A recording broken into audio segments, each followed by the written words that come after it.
Bonjour Émilie, Bonjour Anna Maria. bienvenue à cette revue électronique du collectif des artistes révisionnaires. Merci beaucoup pour ton invitation. Ça me fait très plaisir de faire cet échange avec toi. Ah, le plaisir est partagé parce que j'adore découvrir les autres personnes avec qui on partage cette aventure et puis faire en sorte que on puisse être plus visible, plus voilà. Donc, j'aimerais beaucoup, tu te définis comme une voyageuse hein, de l'intérieur et de l'extérieur. Et j'aimerais beaucoup savoir, euh, rebrousser chemin et aller à l'origine de la photographie, qui est l'art qui t'a amené à cette association. Parce que j'ai vu que tu dis que tu as rencontré la photo en étant très jeune.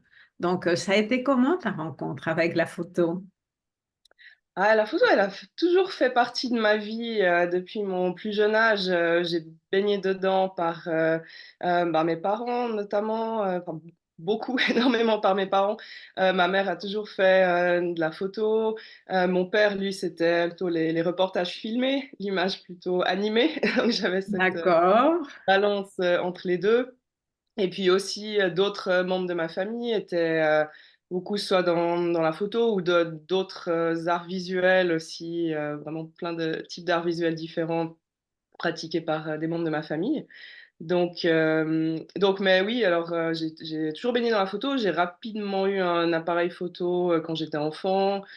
Euh, je- le premier, si peut-être que j'avais 9 ans ou quelque chose comme ça, je pense. Je me dis d'accord. oui, oui, alors évidemment, quand je vois les photos de cette époque, c'est bien rigolo. Mais voilà, après, ça m'a toujours accompagnée. J'ai toujours eu un appareil photo à partir de mes 8 9 ans. Mais j'ai vraiment senti à partir du début de la vingtaine, j'ai commencé à apercevoir peut-être un potentiel un petit peu plus artistique à ma pratique photographique. Disons, j'ai commencé à un peu plus pratiquer pour développer mon regard artistique, on va dire. À partir de ce moment-là, disons vraiment consciemment, il y a quelque chose où je me suis dit, ah ouais, là, peut-être il y a quelque chose que je peux creuser. À l'époque, j'habitais à Lausanne et j'allais beaucoup au jardin botanique à Lausanne pour faire des photos. C'est un peu les premiers souvenirs de photos vraiment créatives. Ah. Donc, c'est Donc, à ce moment-là où tu te définis comme photographe.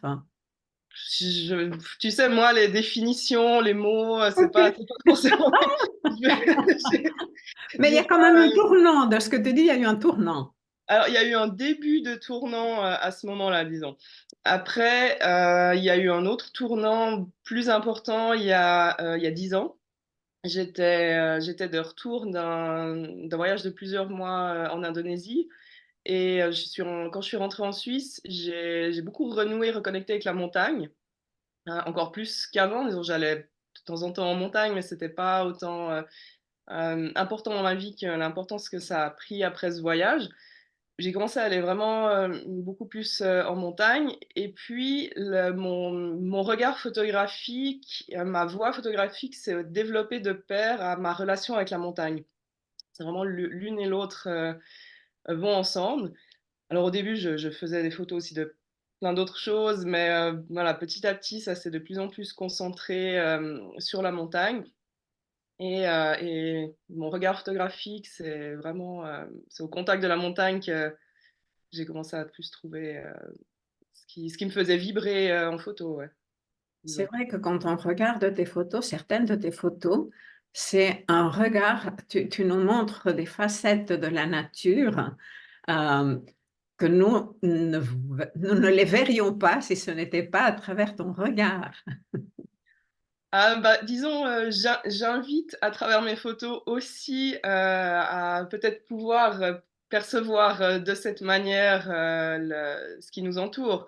C'est aussi une invitation, je pense que. Alors, bien sûr, j'ai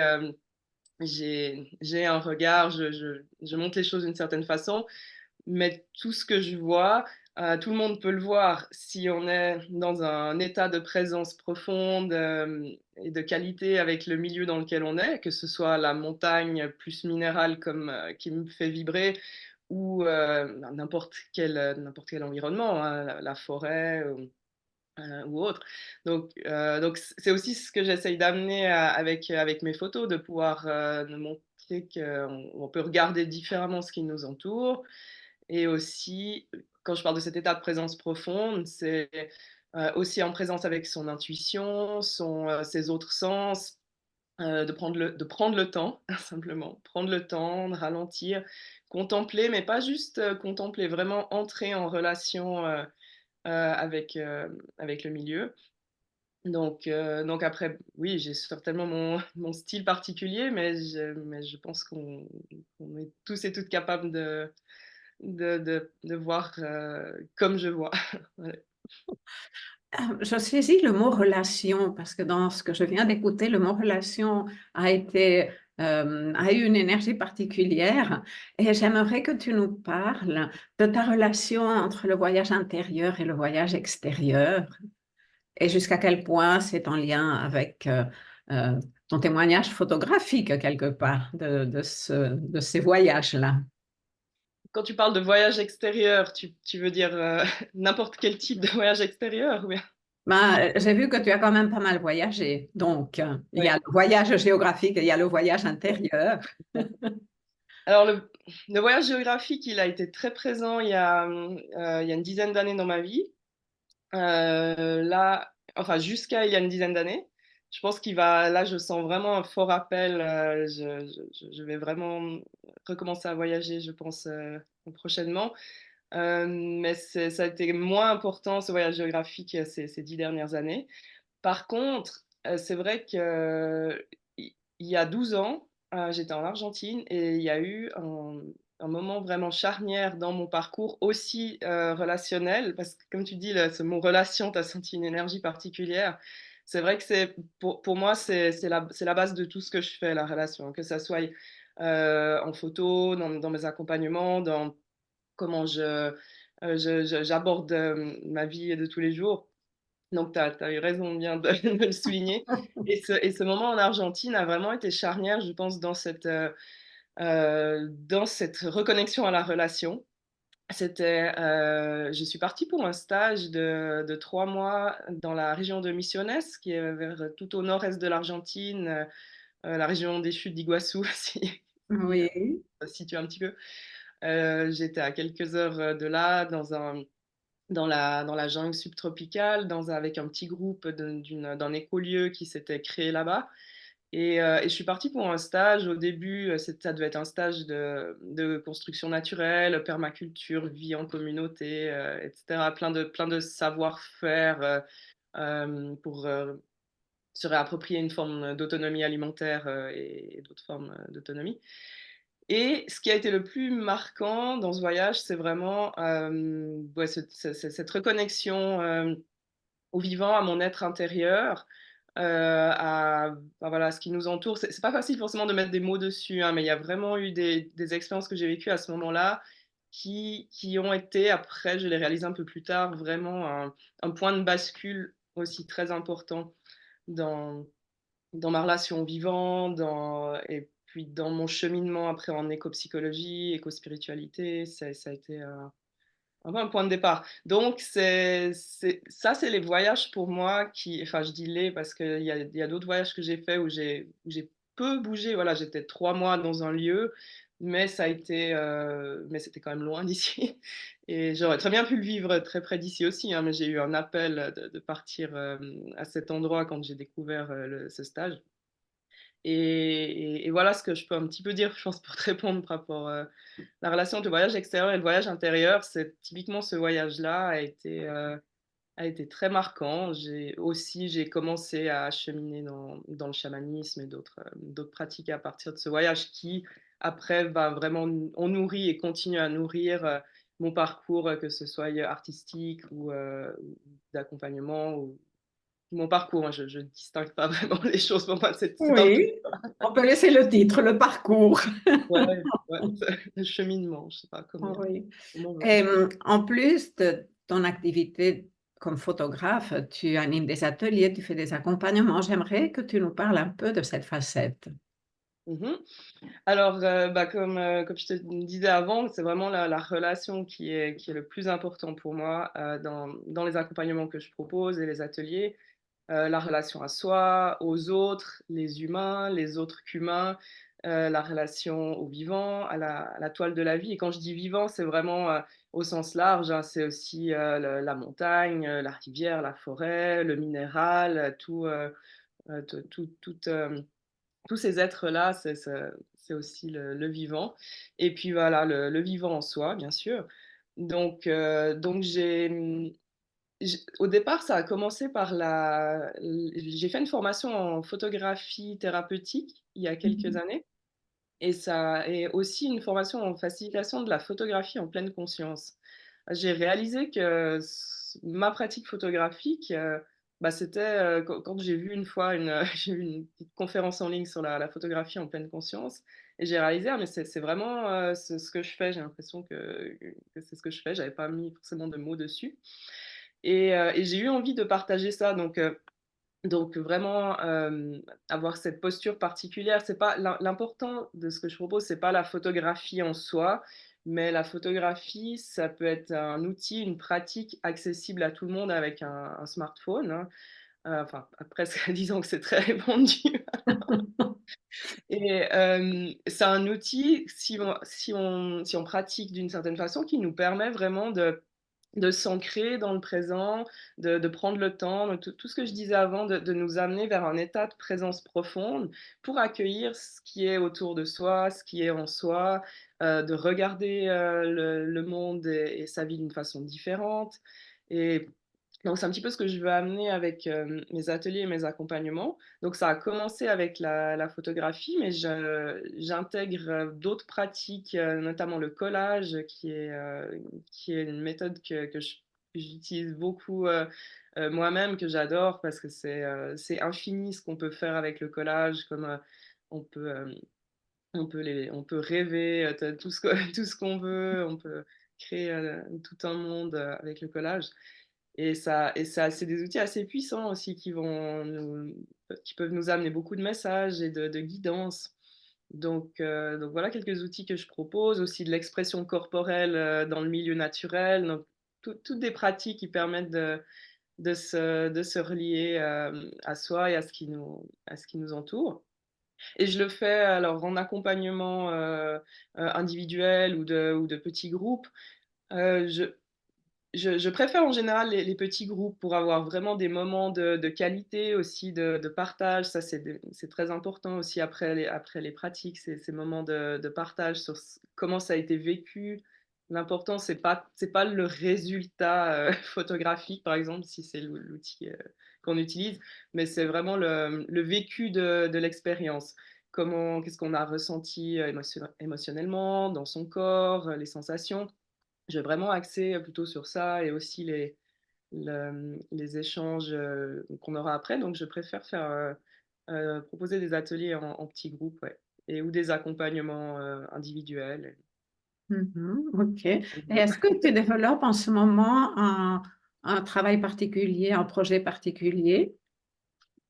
Alors, j'ai des collaborations qui sont nées, et d'autres qui sont en projet, notamment autour des ateliers. Là, je collabore avec une ergothérapeute en santé mentale, où j'accompagne certains de ses patients en nature.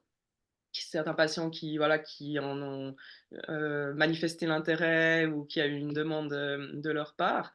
Et ça, c'est quelque chose vraiment qui me nourrit beaucoup. Donc en général, c'est justement des pratiques de photos en pleine conscience. Jusqu'à présent, ça a été ça.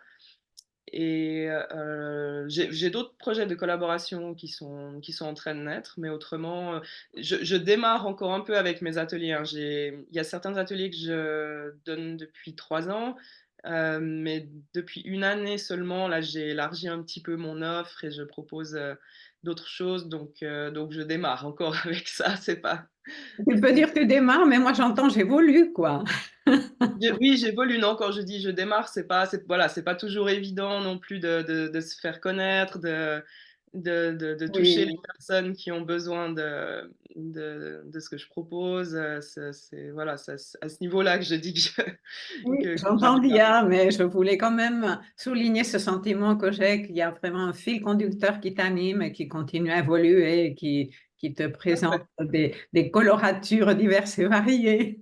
Oui, alors ça, vraiment, c'est un tissage. Moi, j'aime beaucoup ce mot tissage. Et c'est quelque chose que je ressens beaucoup depuis l'année passée. Notamment, j'ai fait vraiment la rencontre de plein de belles personnes ces derniers mois avec qui j'ai vraiment ce sentiment de tissage et comme tu dis, bah voilà, qui me permettent de poursuivre mon cheminement et toujours la relation, hein. C'est toujours ça qui revient au centre, c'est cette relation.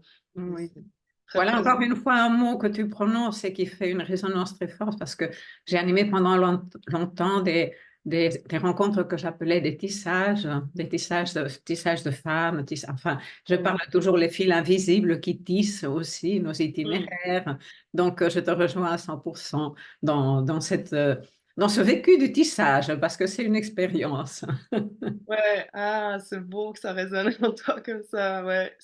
Et je pense que c'est vraiment une des choses les plus importantes aussi qu'il faut qu'on fasse aujourd'hui, être dans ce tissage, cette rencontre, cette reliance entre, entre êtres qui Oui. veulent, qui ont. Ben, on a chacune nos médecines, nos dons particuliers et qu'on veut mettre au service du prendre soin du monde. Et puis de pouvoir se mettre ensemble, de mettre nos dons ensemble, bah, ça fait aussi quelque chose de plus fort et de plus puissant encore qu'on peut Tout à fait. partager, ouais. Tout à fait, je dirais que c'est indispensable pour dans les temps qui courent. Et Mmh. juste pour finir, comment tu as rencontré le collectif des artistes révisionnaires? Ça a été comment cette rencontre? C'était il y a environ 2 ans, un petit peu plus de 2 ans. J'ai vu, il me semble, si je me rappelle bien, c'était sur Facebook, j'ai vu un post qui parlait du collectif d'une amie à moi, donc qui ne faisait pas partie du collectif et qui ne fait toujours pas partie du collectif, il me semble. Et voilà, et tout de suite, j'ai été intriguée d'en connaître plus. Je suis allée sur le site du collectif. Et puis en plus, j'ai vu qu'il était basé à Aigle. Et moi, j'habite juste au-dessus d'Aigle en montagne. Je me suis dit, ah non, mais incroyable, il faut vraiment que je les rejoigne. Et j'ai tout de suite senti plus que mon projet. Donc, j'ai un projet photo des esprits de la nature. Les esprits de la montagne, et c'est ce projet-là où j'ai tout de suite senti qu'il y avait une résonance avec le collectif. Et je me suis dit, voilà, bon, je vais les contacter, leur présenter ce projet. Et puis, j'ai aussi assez rapidement participé à un workshop qui était sur l'élément air, il me semble. Il y a eu des workshops sur les 4 éléments à Oui. l'époque. Et donc, je faisais pas encore partie du collectif et je me suis dit, bon, je vais faire ce workshop, je vais rencontrer les membres du collectif et voir comment ça se passe. Et puis, j'ai vraiment adoré ce workshop, ce moment de création entre artistes de plein de disciplines différentes. Et puis oui, bah voilà, j'ai décidé de rejoindre le collectif à ce moment-là. Et ça a été, bah, de nouveau, hein, j'ai envie de dire la relation, la rencontre, c'est vraiment ce qui a été le plus riche dans le collectif. Et pour moi, c'est ce qui me nourrit le plus jusqu'à présent, c'est vraiment les personnes que j'ai pu rencontrer. Bah, des collaborations dont je te parlais avant sont nées à travers le collectif.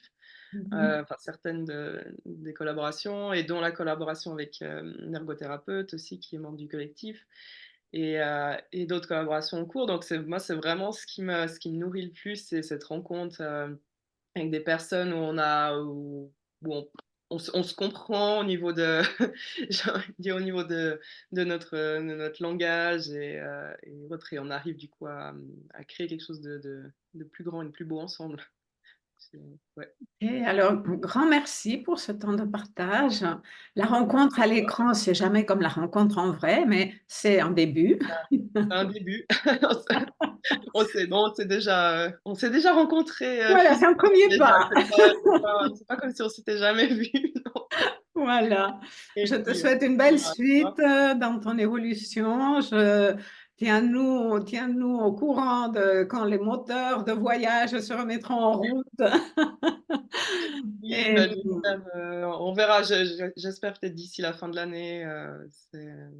C'est encore très vague, mais ça se définira. oui, mais en même temps, tu sais, ici, là, voilà, le voyage, là, j'ai beaucoup, ces 10 dernières années, j'ai voyagé énormément en montagne, ici, et c'est très, très riche aussi. Enfin, il n'y a pas besoin il n'y a pas besoin d'aller à des milliers de kilomètres hein, pour vivre des choses très fortes au niveau de la rencontre et de la relation. Hein. C'était une période de ma vie où j'ai eu besoin de le faire. Et j'ai quand même un appel à le faire aussi, surtout pour, de nouveau pour la rencontre, la rencontre de populations voilà, différentes, différentes, Oui, voilà, pour élargir nos, nos horizons, nos points de vue sur le monde et tout. Mais au niveau vraiment comment dire, du nourrissage du voyage intérieur, on va dire, c'est presque aussi plus fort ce que j'ai pu vivre ici en montagne ces 10 dernières années. Donc ça, voilà, c'est mon élément et j'espère que chaque personne va trouver le vivant qui l'a fait vibrer. Ouais. et oui, honorons le vivant. Mm. C'est ça. Allez, belle C'est suite, important. hein. Merci beaucoup, Anna Maria. Au revoir. Bonne journée à Bonne toi. journée.